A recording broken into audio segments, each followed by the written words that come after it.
ತತ್ವಪದಕಾರರಾದ ಶ್ರೀ ಕಡ್ಲೆವಾಡ ಸಿದ್ದಪ್ಪನವರು ಮನಸ್ಸನ್ನು ಆಕರ್ಷಣೆಗಳಿಗೆ ಬಲಿಯಾಗದಿರಲು ಎಚ್ಚರಿಸುತ್ತಾರೆ. ಈ ಮನಸ್ಸನ್ನು ಮಣಕ, ಎಮ್ಮೆಯ ಕರುವಿಗೆ ಹೋಲಿಸುತ್ತಾರೆ ಸಿದ್ದಪ್ಪನವರು. ಎಮ್ಮೆಯ ಕರುವನ್ನು ಕರೆಯುವಾಗಿ ತು ಅಮ್ಯ ಅಂ ಹಲೆ ಹಲೆ ಹಲೆ ಬಾ ಬಾ ಬಾ ಎಂಬ ಈ ಶಬ್ದಗಳನ್ನು ಬಳಸಲಾಗುತ್ತದೆ. ಈ ಶಬ್ದಗಳಲ್ಲಿ ಎಮ್ಮೆಯನ್ನು ಕರೆದಾಗ ಅದು ಕರದವದ ಹಿಂದೆ ಹೋಗುವುದು. ಈ ಮೇಲ್ಕಂಡ ಶಬ್ದಗಳನ್ನು ಆಮಿಷಗಳಿಗೆ ಹೋಲಿಸಲಾಗಿದೆ.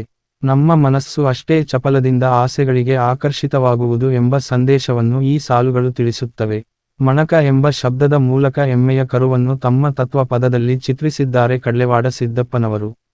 ಎಮ್ಮೆ ಕರುವನ್ನು ಬರುವಾಗ ನಿಧಾನವಾಗಿ ಚಲಿಸು ಠಣಕ ಠುಣಕ ಎಂದು ಹಾರಾಡಬ್ಯಾಡ ಎಂದಿದ್ದಾರೆ. ನಮ್ಮ ಮನಸ್ಸು ಅಷ್ಟೇ ಚಂಚಲ ಎನ್ನುವುದನ್ನು ಇಲ್ಲಿ ವ್ಯಕ್ತಪಡಿಸಲಾಗಿದೆ. ಹೇಗೆ ಎಮ್ಮೆಯ ಕರು ತನ್ನಿಷ್ಟದಂತೆ ಹಾರಾಡಿದರೆ ಎಡವಿ ಬೀಳಬಹುದೋ ಹಾಗೆಯೇ ಮನಸ್ಸು ದಿಕ್ಕುತಪ್ಪಿ ತಪ್ಪುದಾರಿಗೆ ಹೋಗಬಹುದು. ಸರಿಯಾದ ನಿರ್ಧಾರಗಳನ್ನು ಮಾಡುವುದರಲ್ಲಿ ಎಡವಬಹುದು. ನಂತರ ಆ ನಿರ್ಧಾರಗಳಿಂದಾಗಿ ತೊಂದರೆಯುಂಟಾಗಬಹುದೆಂದು ಹೇಳುತ್ತಾರೆ. ಸರಿಯಾದ ಮಾರ್ಗವನ್ನು ತೋರಿಸುವವರ ಬಳಿ ಹೋಗದೆ ಮೇಯುವ ಆಸೆಯಿಂದ ಕರೆದವರೆಲ್ಲರ ಬಳಿ ಹೋದರೆ ಅದು ಆ ಕರುವಿಗೆ ಮಾರಕವಾಗುತ್ತದೆ. ನೆನೆಗೆ ಹುಲ್ಲು ಹತ್ತಿಯ ಕಾಳು ಜೋಳ, ಹಿತ ಮಾಡಿ ಹಾಕುವೆ ಬಾ ಎಂದು ತತ್ವಪದಕಾರರು ಹೇಳುತ್ತಾರೆ. ಒಳ್ಳೆಯ ನಿರ್ಧಾರಗಳನ್ನು ತೆಗೆದುಕೊಳ್ಳದೆ ಮನಸ್ಸನ್ನು ಆಸೆಗಳಿಗೆ ಬಲಿಪಡಿಸಿದರೆ ಜೀವನ ಹಾಳಾಗುವುದು ಎಂಬ ತತ್ವವನ್ನು ಈ ಕವನದಲ್ಲಿ ಹೇಳಲಾಗಿದೆ. ಎಮ್ಮೆಯನ್ನು ಕರುಗಳನ್ನು ಕಾಯುವ ಕೆಲಸದಲ್ಲಿ ತಮ್ಮ ವೃತ್ತಿಯಲ್ಲಿ ಈ ತತ್ವವನ್ನು ಕಡ್ಲೆವಾಡ ಸಿದ್ದಪ್ಪನವರು ಕಂಡುಕೊಂಡಿದ್ದಾರೆ. ಬ್ರಿಟಿಷರು ಭಾರತವನ್ನು ಆಕ್ರಮಿಸುತ್ತಿದ್ದಂತೆ ಭಾರತದ ಅರ್ಥವ್ಯವಸ್ಥೆಯನ್ನು ಹಾಳುಗೆಡವಿ ಬ್ರಿಟನ್ನದ ತಿಜೋರಿಯನ್ನು ತುಂಬಲು ಪ್ರಾರಂಭಿಸಿದರು. ಭಾರತೀಯರು ಕೇವಲ ಕಚ್ಚಾ ವಸ್ತುಗಳನ್ನು ಉತ್ಪಾದಿಸಿ ಬ್ರಿಟನ್ನಿಗೆ ಸೋವಿಯಾಗಿ ಒದಗಿಸಬೇಕು.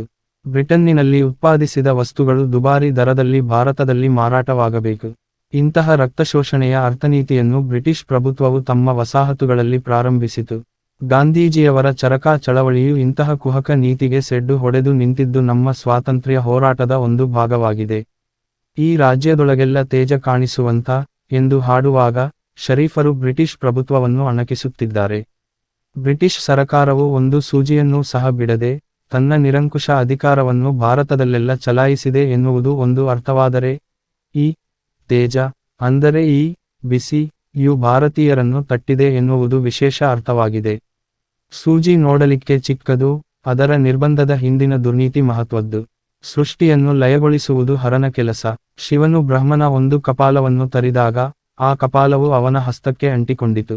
ಶರೀಫರು ಈ ಕಾರ್ಯದಲ್ಲಿಯೂ ಸಹ ಸೂಜಿಯು ಶಿವನೊಡನೆ ಭಾಗಿಯಾಗಿತ್ತು ಎಂದು ತಮಾಷೆ ಮಾಡುತ್ತಾರೆ.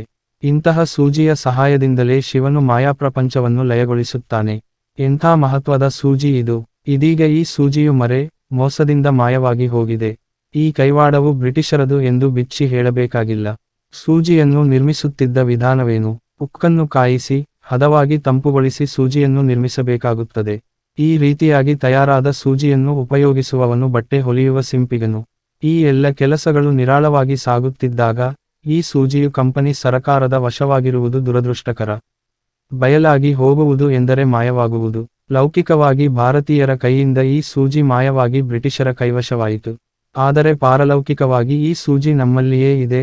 ಸಿಂಗಾರದ ಅಂಗಿ ಯನ್ನು ಅಂದರೆ ಅಲೌಕಿಕ ಅಂಗಿಯನ್ನು ಅದು ಹೊಲೆಯುತ್ತಲೇ ಇದೆ. ಆದರೆ ಅದು ಲೌಕಿಕ ಕಣ್ಣಿಗೆ ಬೀಳುವ ಸೂಜಿಯಲ್ಲ. ಶಿಶುನಾಳಾಧೀಶನ ಸೇವಕರಲ್ಲಿ ಹುಡುಕಿದರೂ ಸಹ ಆ ಸೂಜಿಯು ಅಂದರೆ ಪರಮಾತ್ಮನ ಆ ಉಪಕರಣವು ಅದೃಶ್ಯವಾಗಿಯೇ ಇರುತ್ತದೆ.